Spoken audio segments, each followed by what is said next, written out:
Bismillahirrahmanirrahim. Assalamualaikum warahmatullahi wabarakatuh. Perkenalkan, nama saya Maimunah. Di sini saya perwakilan dari kelompok 11 akan memaparkan materi kami dengan judul masalah dalam pemberian ASI. Kelompok kami terdiri dari Desianti, saya sendiri Maimunah, dan Puja Mandasari.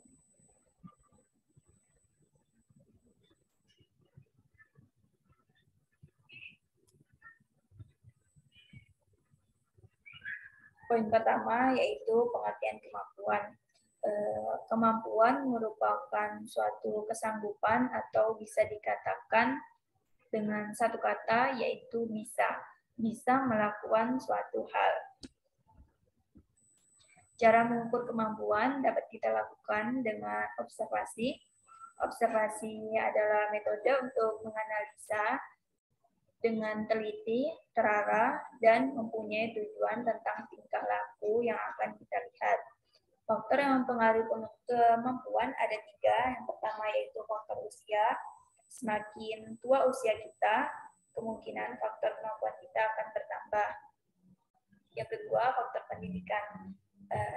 Sama seperti faktor usia, semakin tinggi faktor pendidikan kita, kemungkinan faktor kemampuan kita akan bertambah dalam mengasah sesuatu yang kita lihat. Yang ketiga yaitu faktor pengetahuan.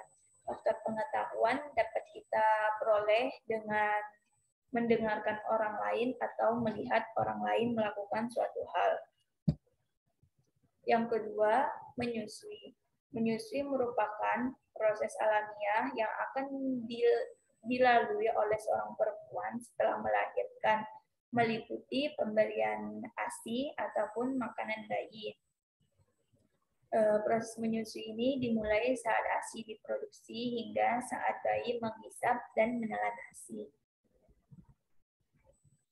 Nah, di sini pengertian ASI atau air susu ibu menurut Pollard tahun 2016 yaitu nutrisi alamiah dan makanan utama yang sempurna untuk bayi. ASI hampir mengandung semua zat gizi dengan ASI mengandung hampir semua zat gizi dengan komponen yang sesuai untuk kebutuhan bayi bagi tumbuh dan berkembangnya. Manfaat ASI yaitu di sini bagi bayinya, bayi mendapatkan kekebalan tubuh serta perlindungan, kehangatan melalui kontak kulit dengan ibunya. Lalu di sini mengurangi pendarahan serta konservasi zat besi, protein, konservasi zat besi, protein, dan zat lainnya. Lanjut, poin intinya yaitu masalah dalam pemberian ASI. Dan di sini yaitu puting susu nyeri. Puting susu nyeri ini akan dialami pada ibu yang awal menyusui. Perasaan nyeri ini akan berkurang ketika ibu mulai terbiasa menyusui bayi. Nah, di sini ada pula cara menanganinya. Yang pertama, pastikan posisi ibu menyusui sudah benar. Yang kedua, mulailah menyusui pada puting susu yang tidak sakit. Yang ketiga, segera setelah minum, keluarkan sedikit ASI dan oleskan di puting susu. Biarkan payudara terbuka sampai mengering. Lalu di sini cara mencegah rasa nyeri puting susu ketika menyusui. Yang pertama, ibu sebisa mungkin santai ketika menyusui. Jangan menarik isapan jika bayi belum benar-benar selesai. Yang ketiga, mencari posisi yang nyaman saat menyusui. Yang kelima, ibu bisa menggunakan perangkat untuk membantu menyusui dengan benar seperti mengalaskan bayi dengan bantal agar posisinya lebih tinggi. Yang kedua, puting susu lecet. Cara menanganinya, pertama kita cari penyebab mengapa puting susu ini lecet. Mungkin bisa saja diperoleh dari posisi ibu yang menyusui yang salah atau sebagainya. Lalu di sini kita bisa obati penyebab puting susu lecet, terutama perhatikan posisi menyusui. Yang ketiga, kerjakan semua cara-cara menanganinya. Maksudnya di sini jika ibu tahu memiliki kemampuan untuk mengatasi puting susu lecet ini, selagi tidak berbahaya, ibu boleh melakukannya jika ibu memiliki pengetahuan. Lalu olesi puting susu dengan ASI, jangan sekali-kali memberikan obat lain seperti krim, salep, atau sebagainya. Yang ketiga, payudara bengkak. Bengkak payudara ini dapat diperoleh sekitar 2-4 jam. Payudara sering terasa penuh dan nyeri disebabkan bertambahnya aliran darah ke payudara bersamaan dengan ASI yang mulai diproduksi dalam jumlah yang banyak. Penyebab bengkak di sini yaitu posisi mulut pada bayi dan puting susu ibu yang salah, produksi ASI berlebihan, terlambat menyusui, pengeluaran ASI yang jarang, dan waktu menyusui yang terbatas. Adapun cara mengatasinya, yang pertama, susui bayinya semau dia, sesering mungkin, tanpa jadwal dan tanpa batas waktu. Misalnya jika bayi tertidur lebih dari 3 jam, nah itu diusahakan bayi kita bangunkan dan langsung kita beri ASI lagi.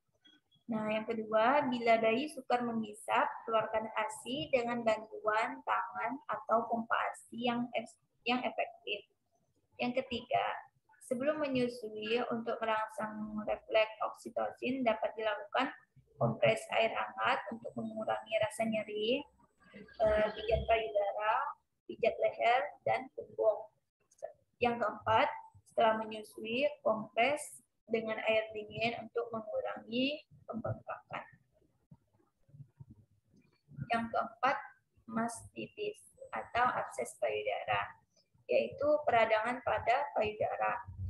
Ciri-cirinya itu payudara menjadi merah, bengkak, kadangkala diikuti rasa nyeri dan panas, dan suhu tubuh meningkat. Tindakan yang dapat kita lakukan yaitu kompres dengan air hangat atau pemijatan. Lalu kita bisa lakukan dengan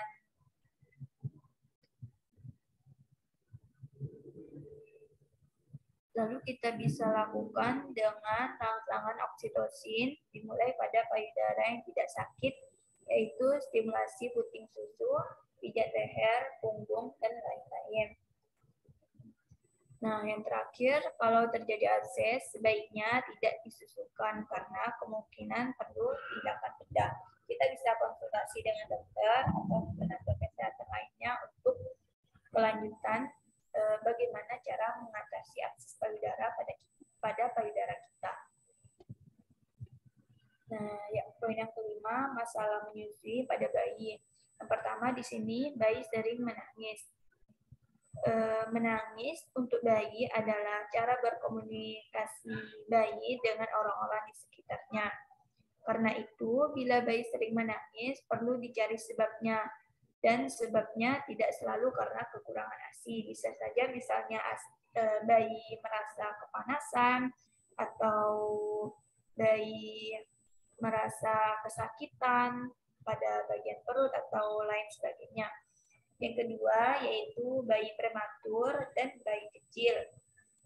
Nah, di sini jika bayi lahir dengan BBLL, kemungkinan dia mempunyai masalah pada menyusui dengan refleks menghisap yang masih relatif rendah pada bayi tersebut. Yang ketiga yaitu bayi kuning. Kuning pada bayi ini biasanya terjadi pada usia 2-10 hari pada bayi. Yang keempat yaitu bayi kembar. Nah, di sini merupakan tantangan ya bagi ibu jika memiliki bayi kembar, karena di sini ibu perlu yakin bahwa air susu ini sudah disiapkan. Semua bayi pasti akan mendapatkannya ya. Jadi misalnya ibu memiliki 2 bayi, ibu bisa mengatasinya dengan menyusui bergantian, atau bisa saja ibu menyusui langsung kedua bayi tersebut.